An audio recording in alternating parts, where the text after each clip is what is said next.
Halo teman-teman, selamat datang di pembahasan kita kali ini. Nah, kalau Anda pernah merasa kayak lagi tersesat di labirin waktu pas nyoba ngomong atau nulis pakai bahasa Inggris, tenang aja. Anda sama sekali nggak sendirian. Aturan grammar itu emang sering banget bikin pusing kan? Tapi hari ini kita punya satu misi yang seru banget. Kita bakal mengubah aturan-aturan rumit itu jadi sebuah perjalanan melintasi waktu yang super jelas, terstruktur, dan pastinya gampang banget dipahami. Jadi siapkan diri Anda, karena kita bakal jadi penjelajah waktu buat menaklukkan past tense. Oke, biar nggak penasaran, ini dia rute perjalanan kita. Pertama, kita bakal kenalan dulu sama simple past. Terus, kita hadapi si pemberontak, yaitu kata kerja tak beraturan. Lanjut ke aksi yang lagi berlangsung, terus apa yang terjadi kalau waktunya tabrakan. Dan terakhir, pertarungan sengit antara past melawan present perfect. Yuk, langsung kita mulai. Bagian pertama, mengenal simple past. Kita mulai dari fondasi yang paling dasar dulu ya.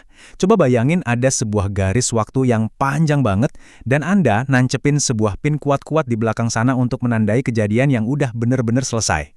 Nah, simple past tense ini adalah bentuk paling basic dari masa lalu dalam bahasa Inggris. Aturan emasnya cuma satu.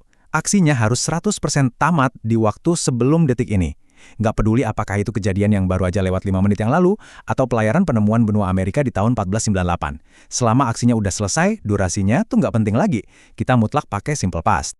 Yang bikin tense ini tuh gampang banget diandalkan adalah hubungannya dengan waktu yang spesifik. Anda selalu pakai simple past kalau Anda mau bilang dengan persis kapan suatu kejadian itu terjadi. Kita punya penunjuk waktu pasti kayak yesterday atau last week, terus yang nggak pasti kayak a long time ago. Tapi perhatiin deh kata yang satu ini, ago.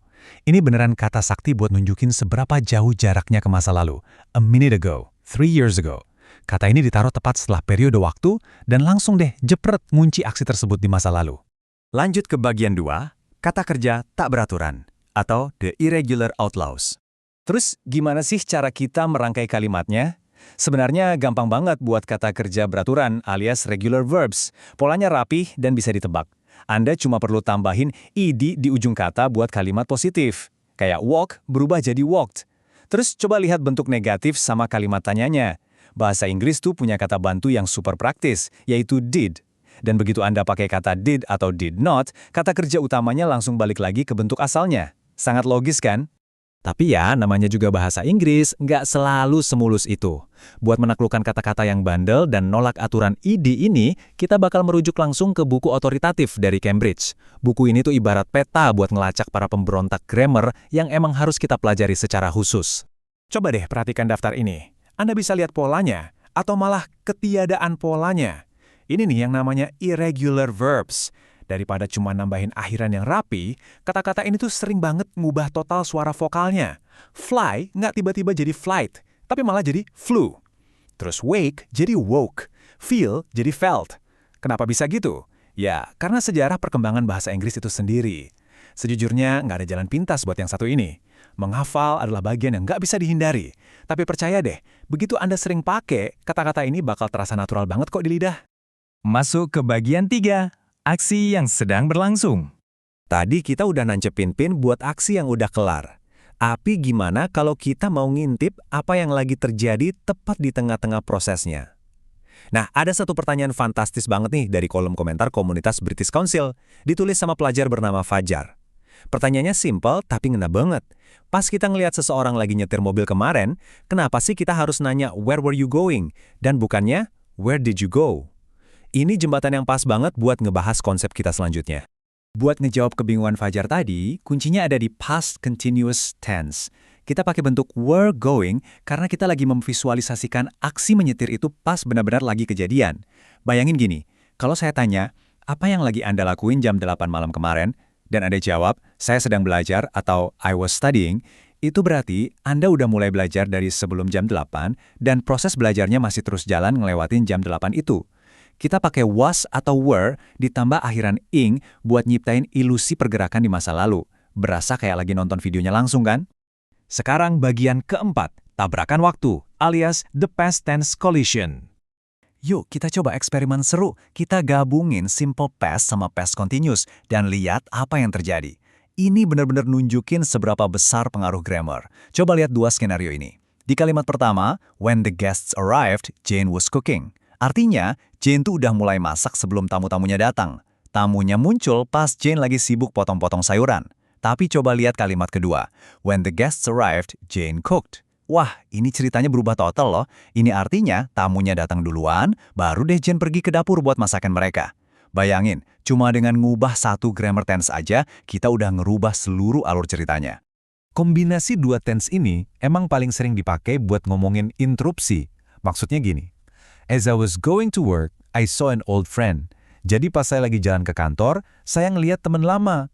Aksi yang durasinya panjang adalah perjalanan ke kantor itu, pakai past continuous. Terus tiba-tiba, bam, ada aksi pendek yang nyela perjalanan itu, yaitu ngeliat teman lama, pakai simple pause. Keduanya tuh kerja bareng dengan sangat mulus buat ngegambarin adegan yang dinamis banget. Dan sampailah kita di bagian kelima, past versus present perfect. Perjalanan melintasi waktu, kita hampir sampai di tujuan akhir. Di sini, kita bakal ngebangun sebuah jembatan dari masa lalu yang udah kelar, narik garis lurus sampai ke momen saat ini. Dan untuk ngebantu kita ngebangun jembatan itu, kita bakal pakai panduan dari Perfect English Grammar buat memecahkan misteri tense yang paling sering bikin pusing banyak orang, present perfect. Coba kita resapi baik-baik. Beda banget sama simple past yang udah mati dan terkunci rapat di masa lalu, present perfect ini sesuai namanya, selalu punya benang merah yang narik dia ke masa sekarang. Kita pakai tense ini untuk aksi yang mulainya di masa lalu, tapi masih berlanjut sampai detik ini. Kayak, saya udah kenal Julie selama 10 tahun, yang artinya sekarang pun masih kenal kan? Atau, bisa juga buat kejadian yang udah kelar, tapi dampaknya kerasa banget sekarang. Contohnya, saya kehilangan kunci nih. Aksinya udah lewat, tapi dampaknya, ya sekarang saya nggak bisa masuk rumah. Nah, ini dia salah satu aturan favorit saya. Agak dark comedy sih, tapi asli, gampang banget diingat. Namanya aturan hidup versus mati. Gini, kalau kita ngomongin pengalaman hidup seseorang yang masih bernafas, kita wajib pakai present perfect. Contoh, my brother has been to Mexico. Kakak saya kan masih hidup, jadi pintunya belum tertutup. Dia masih punya kesempatan buat pergi ke sana lagi. Pengalamannya belum tamat. Tapi nenek buyut saya udah meninggal. Buku kehidupan beliau udah benar-benar ditutup. Jadi untuk beliau, kita mutlak pakai simple past. My great-grandmother went to Mexico. Unik banget kan logikanya? Jadi, poin yang paling penting di sini itu sebenarnya soal kata penunjuk waktu. Anda sama sekali nggak boleh pakai present perfect kalau disandingkan sama keterangan waktu yang udah lewat. Kata kayak yesterday atau last week itu zona VIP-nya simple past, nggak boleh diganggu-gugat. Tapi, kalau waktunya belum habis nih, nah misalnya this week, minggu ini kan belum selesai tuh, baru deh present perfect masuk sebagai jagoannya. I've seen John this week. Wah, nggak kerasa, kita udah berhasil menyelesaikan perjalanan dari masa lalu yang terkunci rapat, ngelewatin aksi yang lagi asyik berlangsung, sampai nyebrang ke masa kini yang penuh koneksi. Sekarang, giliran Anda nih yang pegang kemudi mesin waktunya. Saya mau kasih tantangan simpel. Coba inget-ingat, apa sih yang benar-benar lagi Anda kerjain jam 8 malam kemarin?